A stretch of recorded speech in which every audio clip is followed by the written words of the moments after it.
What's up everyone, this is Anthony from Anthony's Customs, and for this review we're looking at the DC Universe Classics TYR figure. I think his name is TYR, I guess it might be TYR. T-Y-R is how you spell it though, so you can tell me what it is. Well, there are technically two versions of this guy. We have the standard version, which is the lighter red, and there is a variant of him that is darker red, and to my knowledge it was an intentional variant, not just a running change type of issue, so you can probably search for it to actually find a dark one if that's what you want. Which one is better, that's completely up to you. This one, the lighter one, has some color matching issues from the thighs to the lower thighs. Otherwise he's really good. There is shading throughout all the skin, and the black and yellow parts are all the same on both figures. This guy has the shading as well and no color matching issues, but since he's a darker red, the contrast for the figure, the composition isn't quite as nice. We are going to use him for the review though, because I feel like he's in my hand right now. Is that a button? That looked like a button for a second. I thought it was, but it's not. I got excited, like maybe I missed something. Is it a button? No, it's not. I got excited. I thought maybe this thing lit up, and which is something I wanted to point out. His hand thingy right here, that center part that looks like a Christmas tree light, is translucent. Just barely, but it is. So I was hoping that maybe somehow this was a button that made that light up. But it's not, unless... No, it's not. But that's also that translucent material, so I don't know what the deal is. If somebody knows about that, you can let me know, but I don't know. Alright, so this guy, I like him and I hate him. Okay, never mind. I don't hate him. He's just, I don't know, I don't like the character very much, but the figure itself, I can't complain too much. It looks really good. They did a good job. This glove, sculpted well, painted well. Those little seams with the yellow on them look really good. His boots look really good, different shades of black with that copper look on there for the centerpiece.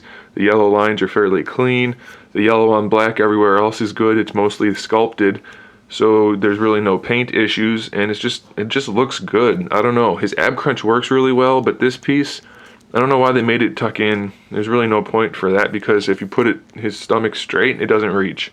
So that's something I don't really care for, but it's still okay. And like I said, since it's sculpted, there's no paint issues at all, so that really makes the figure look better. The shading throughout the skin really helps this guy stand out. He's got a really nice head sculpt. The painting for the face is great. Sure, it could be a little better for the goatee and the eyebrows, but the eyes look really awesome with the red pupil, or red iris with the yellow pupil, and then black lining everywhere. Even the regular version looks really good there too, so really nice look for that guy. His whole right arm is this robotic thing. It has the standard hinge up there technically, so it rotates. Let's zoom out a little bit.